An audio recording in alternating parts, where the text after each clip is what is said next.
Bonjour à tous. Aujourd'hui donc nous allons parler du Fisker. Et oui, encore une fois, on va dire que on va faire une sorte de bilan. C'était quand même, moi, en toute honnêteté, ça faisait, donc je l'ai expliqué dans mes 2 vidéos, je crois, c'était vraiment un véhicule que j'attendais depuis le début. Il avait été présenté, donc, enfin en tout cas on l'avait vu à Paris, au salon de Paris. Après je crois qu'il a été aussi au salon de Genève, même si j'ai un doute, mais je crois que oui. On l'a vu un petit peu partout. Il faut bien comprendre que déjà, pour n'importe quel constructeur, c'est toujours en fait dérangeant d'avoir un véhicule type showroom, parce que le véhicule il est souvent full, et entre le véhicule qui est full, donc qui est le plus cher, et le véhicule qui est le moins cher, Access, en gros il peut y avoir au-delà du prix un delta vraiment assez important. Donc en termes d'options et finalement de finition, des fois c'est vraiment le jour et la nuit, tu perds tout le style parfois. Là c'est pas le cas, mais on va y revenir. Donc je vais faire une courte, je l'espère en tout cas, introduction, et après on va aller sur le sujet. Donc je ferai un sommaire où dans l'intro je vais expliquer quand même le pourquoi du comment. Je ne sais pas comment je vais intituler donc la vidéo. J'avais dit et j'avais mis: est-ce que Fisker est le nouveau Tesla?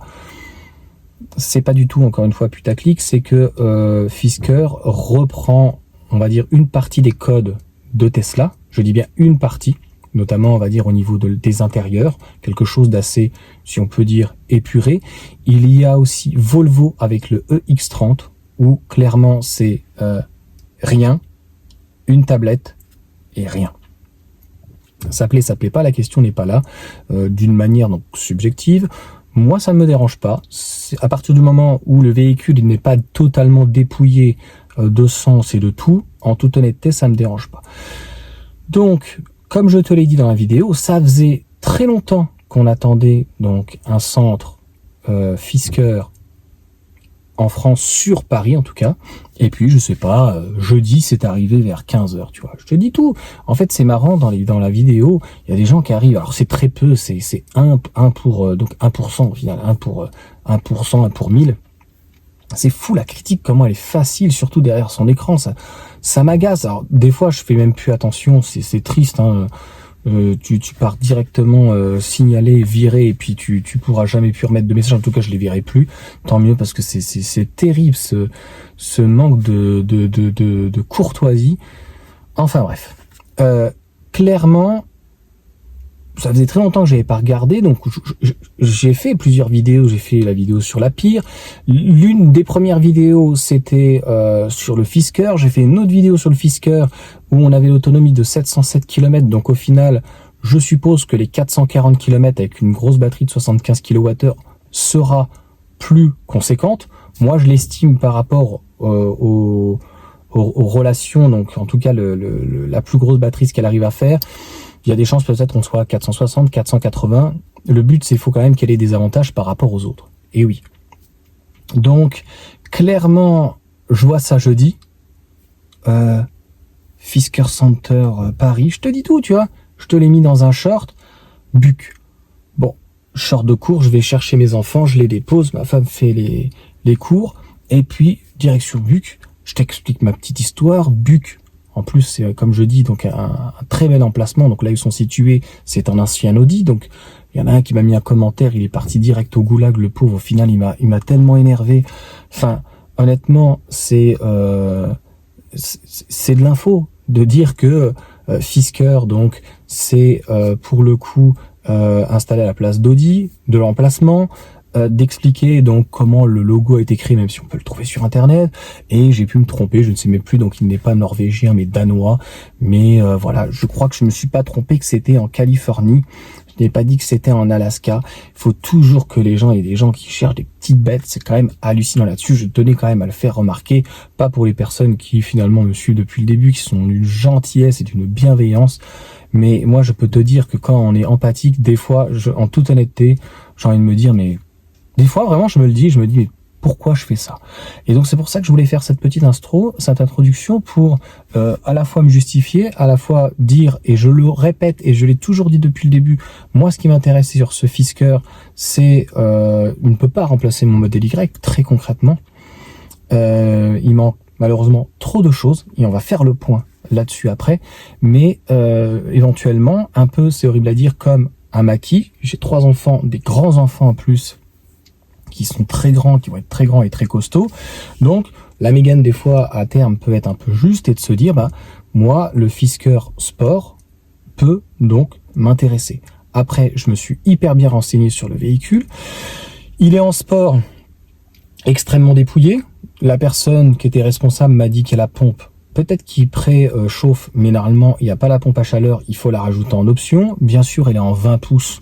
Moi, ça me choque pas. Déjà, 20 pouces, c'est déjà énorme avec des enjeux divers. C'est pas ça qui me choque. C'est le fait qu'il n'y ait plus la pompe. Attention, elle est qu'en blanche. Sinon, faut payer la couleur en noir. Je vous ai dit, attention. Moi, je ne savais même pas, c'est ce que la personne m'a dit, 980 €. La livraison, Mégari de CCS kilowatt m'a envoyé, on peut le voir sur YouTube, le fait que, bah, je sais pas, la vidéo aurait pu faire peur. Alors moi, j'y vais. C'est pour ça que je suis assez attiré de savoir comment il y va. Moi, en fait, j'y vais en tant que particulier, en tant que client et en tant que fait que le véhicule m'intéresse depuis pratiquement près d'1 an et de pouvoir voir donc ce type de véhicule enfin, mais il y a des éléments où j'ai pas encore ma réponse, comme je te l'ai dit. Donc logiquement, si c'est un siège recyclé, donc avec clairement des bouteilles en plastique, comme je te l'ai dit, donc pareil, on me dit qu'il n'y a pas d'informations, c'est quand même fou ça. Donc des choses qu'on retrouve à Leclerc où tu viens en fait béner donc tes bouteilles, donc vides, etc. Elles sont recyclées et après ça fait ce type de matériau. Là où par contre je n'ai pas d'information, c'est du fait, tu vois bien que ça fait assez gris-vert si on veut. Est-ce que le matériel est brut, tu me comprends, ou est-ce qu'il est légèrement teinté, ou est-ce que voilà, il est pas teinté, peu teinté, et est-ce qu'on peut le teinter un peu plus fort parce que c'est pour le coup Fred, je crois qu'il m'a dit que ça faisait un petit peu vieillot. Moi, je trouve que dans la Mégane, ça ne rend pas. Est-ce que, par contre, le tableau de bord est fait joli sur la Mégane? Est-ce que dans le Fisker Océan, ça peut rendre un peu mieux? Et puis, c'est surtout que quand c'est gris comme ça, le but d'avoir un grand véhicule, logiquement, c'est parce que tu as des enfants. Moi, j'en ai 3 à l'arrière. Et honnêtement, si j'ai un enfant qui fait la moindre bêtise, qui se coupe, qui vomit, qui met quelque chose, le moindre problème, tu vois ce que je veux dire? Je pense que le tissu, un gris comme ça, l'expérience me fait dire, il est cuit. Clairement, il est cuit. Et comme je vous ai dit aussi, il y a cette rainure au milieu. Ça, c'est des choses que j'ai l'habitude. J'ai eu déjà une petite trentaine de voitures quand même. Moi, j'avais le problème avec la SLK où en fait, ça fait un triangle comme ça et ça arrive pile poil, tu vois, au niveau de mon dos et c'est un peu embêtant.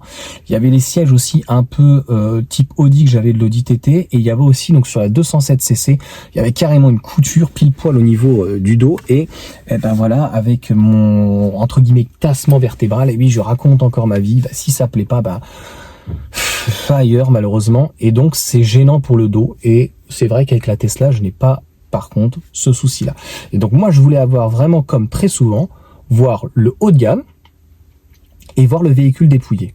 Donc pour le véhicule dépouillé, aujourd'hui grossièrement on peut pas le critiquer, on peut pas le juger, on peut pas donner notre avis, on peut pas être ni objectif ni subjectif parce que il n'y est pas. Extérieurement il sera dans le même esprit, donc en fait cette voiture extérieurement elle a une gueule à mon sens. Après, il paraît qu'elle plaît pas pour certaines personnes.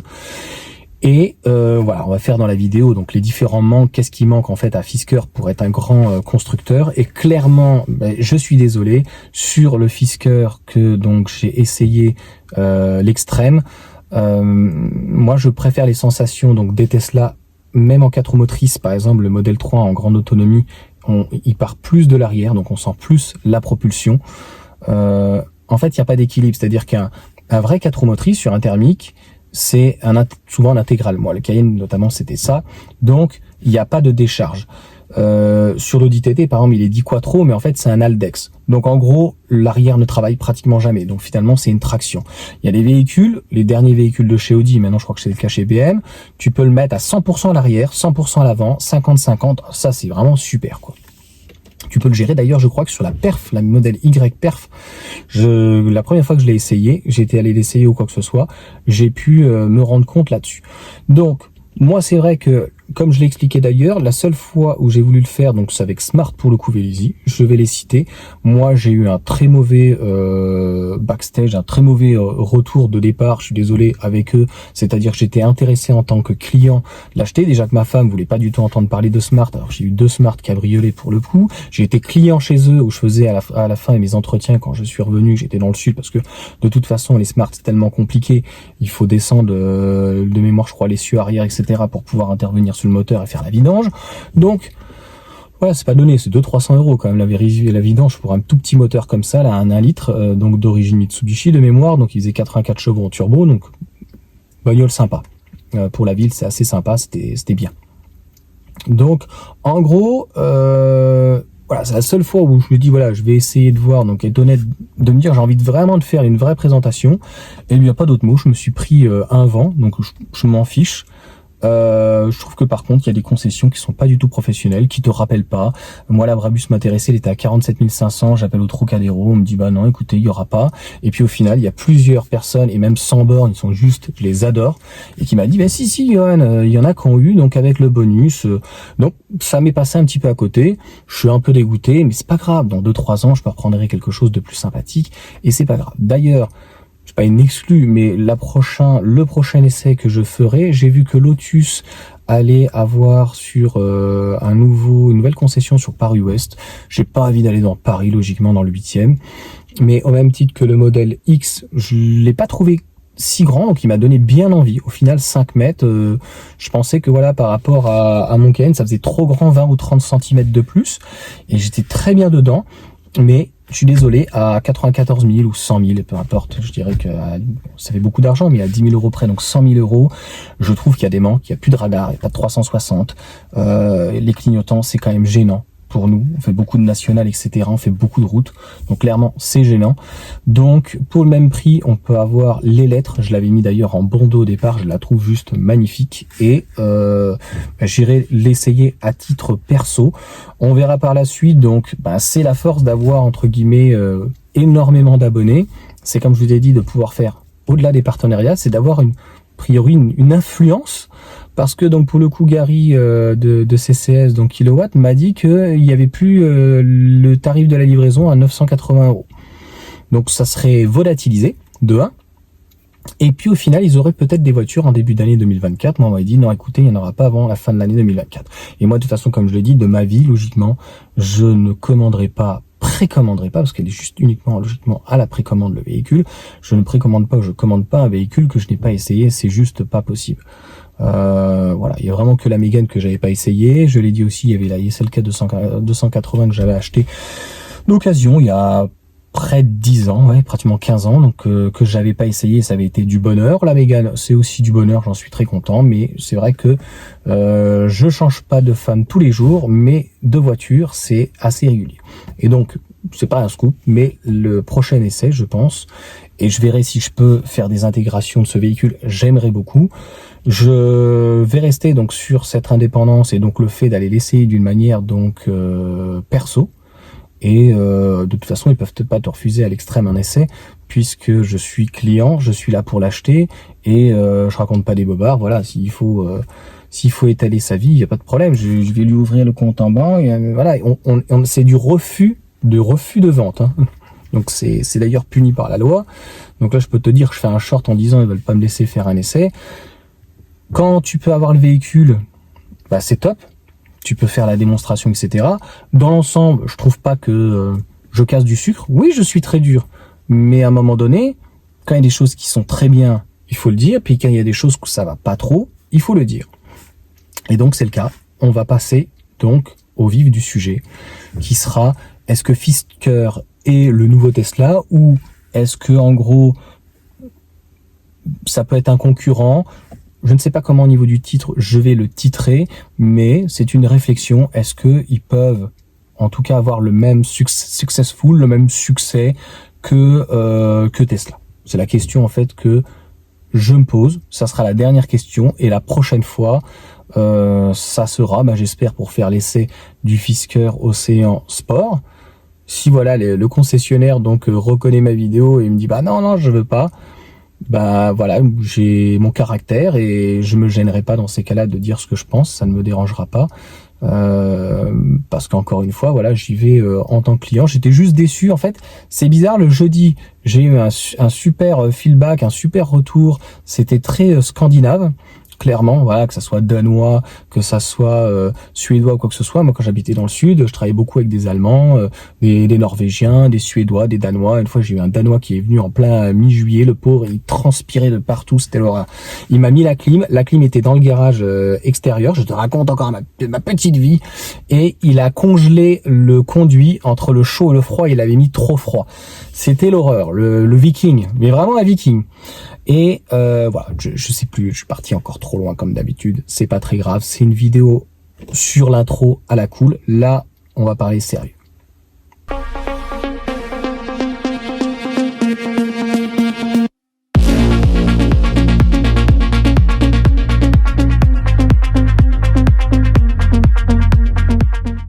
Je l'ai noté, tu vois, on peut faire des choses à la cool, mais là j'ai envie que ça soit construit sur cette partie-là, donc je me suis noté les trucs.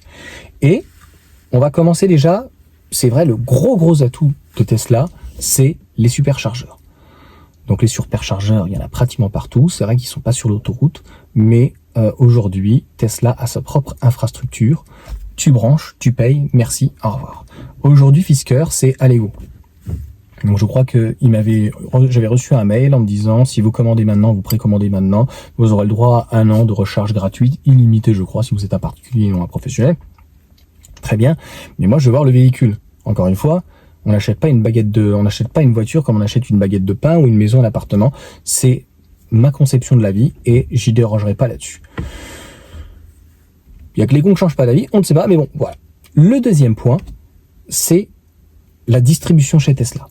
Donc ils ont quand même aujourd'hui un maillage. D'ailleurs, j'ai parlé de Lotus. J'ai vu que Lotus était pratiquement situé partout. Nancy, Fréjus, Montpellier, puis Paris bien sûr, Lille, Orléans. Donc ils ont un maillage. Et c'est pareil pour Tesla. Ils ont un maillage. Ça manque peut-être quelques concessions au niveau de la réception. Il y a des gens qui sont obligés de faire 200 à 300 km. Mais il y a un maillage. Aujourd'hui, Fisker, ils n'ont pas de showroom sur Paris. Et ils n'ont uniquement qu'une toute petite concession. Quand même, c'est très léger. Pour quelqu'un qui veut devenir un très gros constructeur. Et encore une fois, petit aparté, sur l'extrême, je ne sais pas s'ils vont quand même en vendre beaucoup à 76 000 euros, parce que le nerf de la guerre, ça sera le sport, clairement. Les véhicules qui ont le bonus, on le voit avec Tesla, il y a très peu de grande autonomie et de perfs qui se vendent quand même par rapport à ceux qui ont le bonus. Et voilà, ça peut être une force ou une faiblesse du fait qu'ils aient déjà pas de gros modèles X ou S. Tesla, l'autre force aussi qu'ils ont, mais même par rapport à toutes les concessions ou quoi que ce soit, t'achètes un véhicule, il est tout fourni. Alors c'est vrai qu'on peut reprocher le fait qu'il y ait des manques aujourd'hui, comme les radars, comme là il va y avoir des retours de lumière donc pour les angles morts, etc. Donc ils remettent quand même des choses en plus. Il y a quand même l'écran à l'arrière, c'est dommage de pas avoir un écran à l'avant, mais il y a un écran à l'arrière qui est quand même assez sympathique, etc. Donc t'as les câbles, t'as tout qui est fourni, il n'y a pas de mesquinerie. Je voulais parler des 980 € de livraison. Donc même si tu vas aller chercher à Buc, a priori ils le supprimeraient. Bon. Et ben en fait il n'y a pas d'entretien donc chez eux, comme a priori Tesla. Donc c'est aussi un avantage. Mais si tu as besoin d'aller chez eux, si tu n'es pas à côté de Buc, en gros il faudra certainement aller chez Speedy. Alors pareil, je ne critique pas Speedy, là où j'habite, il n'y a aucun problème, le Speedy est très très bien. Mais il va falloir qu'ils soient formés. Et c'est la même chose avec Tesla. Tesla sous-traite sur la partie carrosserie. Ils n'ont pas réellement de carrosserie, ils ont plus de mécanique. Dis-moi si tu es d'accord avec moi là-dessus. Mais c'est clairement le retour que j'ai, puisque sur les baguettes que je devais changer, alors qu'il suffit de nettoyer la colle en fait, parce qu'ils n'ont pas voulu le faire, on m'a envoyé dans un carrossier, on m'a envoyé pas Carglass, on m'a envoyé comme un sort de Speedy, un Midas ou autre chose. Enfin, moi je fais attention à ce type d'enseigne, c'est qui tout double. Ça dépend en fait du patron, des salariés qui sont dedans. Et je sais que là, par exemple à Montigny, le Speedy de Montigny, moi là où ma police municipale y va, donc je les connais, ils sont super bien. Et d'ailleurs mon beau-père est allé donc pour faire la courroie donc de 3008. Donc il n'y a aucun problème avec le fait de pouvoir éventuellement s'expandre avec donc un Speedy, un Midas. C'est quelque chose qui peut être intéressant, mais encore une fois, c'est quelque chose qui ne leur appartient pas. Pour la partie comportement routier, ben on attend toujours en fait le sport, parce que avoir un véhicule de 2 tonnes 2 quand même, s'il vous plaît, tout sur les roues avant, 275 chevaux en traction, on va voir comment le véhicule va se comporter. Est-ce que, voilà, c'est très important. Aujourd'hui, les modèles Y, même modèle 3, propulsion, super comportement. On parlera aussi, je ferai une vidéo donc sur les pneus. J'ai eu le retour pour le coup de Thomas, excellent, hein, 40 000 km, c'est vraiment très bien. Et on fera un retour par rapport, j'ai pas eu le temps d'approfondir tout, les Hankook, les Goodyear, les Michelin, les Eagle et tout, et là les Pirelli, pardon, les Conti, les Continental, donc Eco, qui sont donc des pneus électriques. Pareil, j'en ai finalement essayé déjà 3 et ils sont pas tous clairement égaux. Et ça fera partie d'une autre vidéo. Sur le châssis, mais d'une manière globale, pareil, puisqu'on parlait de la propulsion et de traction, Tesla, tout est leur développement. Tout. Donc clairement, Fisker, c'est chez un constructeur de renommée, mais c'est Magna, donc qui est en Autriche, et a priori, par contre, ça serait peut-être leur usine à eux, avec aux États-Unis, donc avec une usine qui serait reprise de General Motors. Mais pareil, là où Tesla, pratiquement tout leur appartient, sauf voilà les batteries où ils font appel aussi à LG, Panasonic, ou aussi CATL. C'est vrai que Fisker fait appel donc à CATL, mis à part les 4680 je crois qu'ils font à Austin, mais c'est marginal aujourd'hui. En gros, voilà, ça peut s'apparenter uniquement à ce moment-là au niveau de Tesla. Sinon Tesla, c'est vrai que gère de tout, de A à Z, de ses concessions jusqu'au superchargeur, jusqu'à l'assemblage du véhicule. C'est là l'usine de Berlin, c'est leur usine, et là-dessus, il n'y a rien à dire. Pareil, sur l'ergonomie, donc un véhicule quand même aussi grand, à l'arrière, il est, à mon sens, tout aussi grand que le modèle Y, le Fisker. Les sièges qui sont inclinables électriquement, c'est juste limite parfait, super, ils s'inclinent plus que dans le modèle Y, mais je pense que le modèle Sport sera dépouillé, ils ne savent même pas qu'est-ce qui reste dans ce véhicule. Moi j'ai regardé, j'arrive pas à trouver tous les éléments, donc je ne parle pas de quelque chose que je ne sais pas, et quand je pose une question et qu'on ne sait pas, et ben dans ces cas-là, je me tais. Donc, volume de coffre, le jour quand même et la nuit, pour pratiquement la même taille. Donc, on a un style vraiment, c'est sûr que quand on prend le Fisker en extérieur et le modèle Y, en termes de style, oui, il a de la gueule. Mais quand on achète ce type de véhicule, c'est aussi parce qu'on a des enfants, ou qu'on a une famille, ou qu'on a besoin de place. Et la gueule, c'est bien, mais le côté pratique, c'est peut-être des fois aussi mieux. Le côté pragmatique, c'est quand même un peu plus important. Et alors là où je suis désolé, tout le monde sera unanime avec moi, et là, ça te calme tout de suite, c'est la partie interface. Aujourd'hui, clairement, même la personne qui est sur place commerciale, bon, je veux pas spoiler, il y a des améliorations clairement à faire, c'est pas se mentir.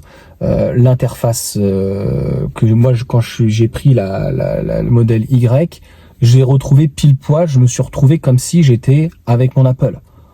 Donc j'ai l'iPhone 4 depuis le début, j'ai pas eu le premier, mais il y a eu beaucoup de mises à jour. Des fois il y a des trucs que je trouvais, je sais pas si tu seras d'accord avec moi, des fois un petit peu des mises à jour un peu, moi que j'aimais pas trop, un peu enfantine, c'était un petit peu plus pro avant, mais j'ai retrouvé complètement cet environnement. Tout est là, tout est à portée de main, et là-dessus, il n'y a absolument aucun souci. En tout cas, pour conclure, il y a encore beaucoup de zones d'ombre. Aujourd'hui, on a un constructeur qui a uniquement un véhicule, donc un véhicule, on va dire, donc type SUV. Il n'a ni de petits véhicules, ni de grands véhicules, avec 3 finitions. On ne sait pas, et même quand on va en concession, on leur dit, je leur demande le tissu, est-ce que vous pouvez me montrer un échantillon?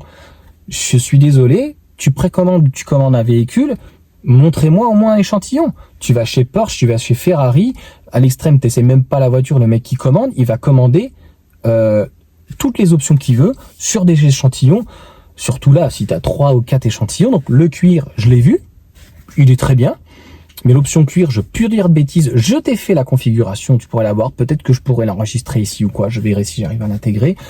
Je veux plus dire de bêtises, c'est dans les 2000 € aux alentours, donc le cuir. C'est un cuir vegan classique. Je trouve par contre, alors là, je serai unanime sur le comportement routier. J'ai pas pu tester au maximum, mais le maintien, il est pas optimal. Donc, comme j'ai dit en tout cas à Gary, s'il l'achète et qu'il l'a donc en fin d'année ou début d'année, bah je lui tends la main avec clairement grand plaisir. J'aimerais beaucoup donc pouvoir le rencontrer à ce moment-là, qu'il nous le fasse découvrir. Moi, clairement, en tout cas, j'attendrai de pouvoir le voir, de voir le tissu, et je le redis en fait donc dans cette conclusion. Pour moi, ce véhicule, tu le prends en version sport, tu le prends en blanc, avec les enjoliveurs en 20 pouces, tu le laisses tel quel. Au pire des cas, à quoi ça sert d'aller mettre 1000 ou 2000 € dans une peinture? Il a une gueule, c'est vrai, en extérieur, il est très agressif, il est très beau. Et bah tu lui fais un super covering noir avec donc les garde-boue qui ne sont pas peints. Tu peux faire ressortir les garde-boue des fois qui sont en plastique et ça ne dérange absolument pas. Et voilà, ça te coûte même 2-3 000 €, mais je pense que voilà, il vaut mieux mettre ça au pire des cas là-dedans. Et si en plus il est éligible l'année prochaine au bonus, parce qu'ils ne le savent même pas, hein, mais peut-être que les autres constructeurs le savent pas, mais quand même, Renault et Peugeot, ils savent qu'ils vont être éligibles l'année prochaine. Donc ils le savent pas, ou alors le but c'est peut-être de faire vendre un peu plus. Clairement, si on a un bonus à 8000, c'est ce qui se murmure quand même. Donc encore une fois, je n'affirme pas, mais c'est ce qui se murmure. Un véhicule, s'il ne bouge pas et qui reste à 42 000, attention, c'est une précommande. J'ai aussi, moi, du relationnel et un minimum de juridique. C'est stipulé que le prix peut évoluer. Il est à 42 000 en précommande, et après, tu viens le commander avec tes options, parce que tu le commandes pas en fait avec tes options quoi que ce soit, comme ce qui est arrivé au départ avec la Brabus. Tu mets 250 €, parce que pareil, au tout début, c'était du dollar, c'était pas très clair. Donc 250 €, et après tu viendras donc le commander. Donc sur ce véhicule, encore une fois, ça peut être hyper alléchant si 42 000 moins 8 et que tu le touches à 34 000. C'est certain que même à 42, hein, et donc 34 000, même si entre guillemets il est peut-être un petit peu dépouillé, il a encore une fois une super gueule, l'intérieur il a énormément d'espace, et quand on la compare à un véhicule européen, sauf, je suis désolé, le modèle Y est pratiquement mieux partout, sauf peut-être pour le style. Tu me diras ce que t'en penses, clairement. Je suis cash, que ça plaise ou que ça plaise pas. Ne serait-ce que voilà pour le frunk, ne serait-ce que pour le volume, ne serait-ce que voilà, on est à du CATL, mais on a une batterie de 60 kWh et au final on a plus de taille à l'intérieur, plus de volume, plus de performance, beaucoup plus de sensations. Et en plus, si on nous annonce du 6 secondes 9 et qu'on passe à 5 secondes 9, t'inquiète pas que Tesla, par contre, ils en ont encore bien en dessous sous la pédale, et on pouvait trouver des Tesla dans les stocks. Là, c'est fini à 35 000 avec moins 7, donc finalement pour le même prix. Donc, je pense quand même que on en a pour encore plus que son argent. Par contre, c'est vrai que si on la compare à une 308, qu'on la compare à une Mégane, qu'on la compare tout le groupe Stellantis, hein, l'Astra, pour le même prix, on a une voiture de 4,30 m, 4,21 m pour la Mégane, mais une compacte, et là tu as 4,77 m. Tu as un petit SUV. Pour la France, pour l'Europe, c'est un beau petit bébé, un bel SUV. Mais encore une fois, il faut quand même essayer 7 secondes 4. Donc finalement, c'est pratiquement les mêmes performances que la Mégane, en beaucoup plus lourd, mais en plus puissant. Donc qu'est-ce que ça donne réellement en consommation? Parce que la Mégane, c'est 60 kWh et donnée pour 470 km maintenant aujourd'hui avec la pompe à chaleur, donc qui est de série. Et là, celui-ci, donc normalement, n'aurait pas la pompe à chaleur, et elle est donnée que actuellement, c'est annoncé à 440 pour une grosse batterie de 75 kWh. Donc, ça aussi, j'ai quand même peur, un peu comme le Mach-E, il n'y a pas que le Fisker, on va me dire peut-être qu'il ne fait que taper, mais là le sujet c'est le Fisker, mais je tiens à me justifier que le Mach-E, ça aurait été pareil, moi je le trouve magnifique, finalement j'aurais pu le toucher grâce à Jérémy, là aujourd'hui en 4 roues motrices, 6 secondes 3, avec la grosse batterie, je crois qu'il fait 71 en brut, donc on est en NNMC, mais là elle passe en LFP aujourd'hui, clairement 4 roues motrices, 269 chevaux de mémoire, on a un véhicule en leasing aux alentours des 450 €. Et bon, là je suis à 307, j'ai trouvé une offre de fou avec 25 000 km, là c'était 30 000 sur les 3 ans, mais quand même 450 € en leasing, en jaune, 4 roues motrices avec des jantes en premium, sport et tout. Là, tu oublies un petit peu l'interface Ford, tu oublies le fait que le coffre est pas immense, mais là, vraiment, en plus, siège électrique, elle récupère le coffre électrique. Là, attention, ça rigole plus. Et pareil, on ne sait pas sur le Fisker Océan, a priori, elle aurait quand même les sièges chauffants à l'avant. Moi, je m'en fiche que ce soit pas à l'arrière, c'est pas grave. Elle garde quand même le coffre électrique et les sièges électriques. Est-ce qu'elle a le volant électrique en plus? Encore une fois, on reviendra sur une vidéo quand on aura pu faire un essai de ce sport. Personne ne l'a vu. Et puis, si Gary, pour le coup, Gary est le premier, ou si quelqu'un dans la vidéo, donc, est intéressé donc par ce Fisker, l'a commandé ou quoi, et qu'on fasse une vidéo de présentation en toute objectivité, on va dire, avec ses avantages et ses inconvénients. Et ça sera parfait.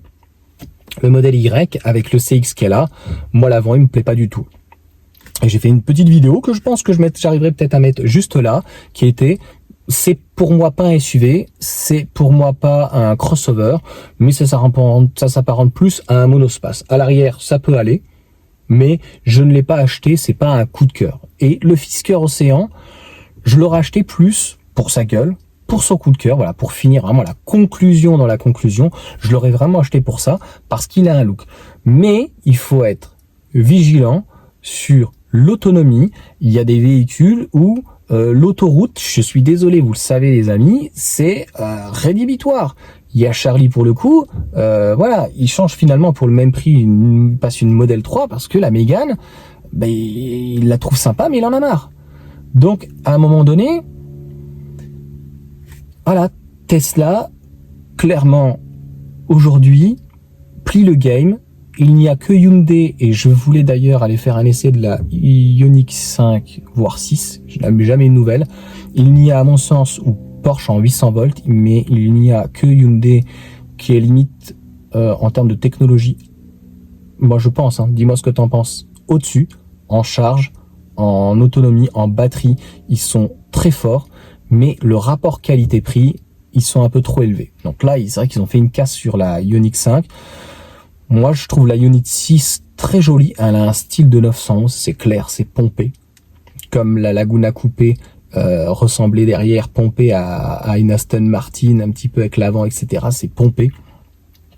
Là, clairement, il y a un truc sur le bonus aussi avec cette Ioniq 5, mais j'attends toujours pour faire un essai. Est-ce que ça pourrait un Ioniq 5 remplacer le modèle Y? J'ai un doute. De toute façon, il faut essayer les véhicules à l'avant, il faut aller les voir, il faut pas se tromper. C'est pour ça que les gens prennent un modèle Y ou un modèle 3, parce que clairement, c'est aujourd'hui la sécurité, et en termes de rapport qualité-prix, on fait pas mieux. Donc dis-moi en tout cas en commentaire ce que tu en penses de la vidéo, ce que tu en penses en tout cas de Fisker. Est-ce que, mis à part le style, est-ce qu'ils ont d'autres atouts? Moi je trouve que voilà, c'est un petit peu comme Tesla avec le petit véhicule, le modèle 2, ou le modèle en tout cas un peu plus, pas dire compact, qui ferait 4,50 m quand même. Il n'arrive pas. Et je pense que pour Fisker, ce qui sera décisif, c'est la pire. Donc j'ai fait un jeu de mots en disant, j'ai remis, parce que là il y a des gens qui sont susceptibles, est-ce que le meilleur au pire? Voilà, c'était juste un jeu de mots, moi je la trouve magnifique, mais a priori le coffre pareil, avec la vitre et le pare-choc arrière, du moins la partie haute, cette technologie peut-être ne serait pas finalement trop coûteuse, et les 3 sièges à l'avant, ma femme elle a trouvé ça super fun. Donc je me pose la question, avec le Fisker Océan, est-ce que finalement j'aurais pas tout intérêt à prendre le pire? parce que c'est peut-être le meilleur. Je crois que je vais en arrêter là. Ciao.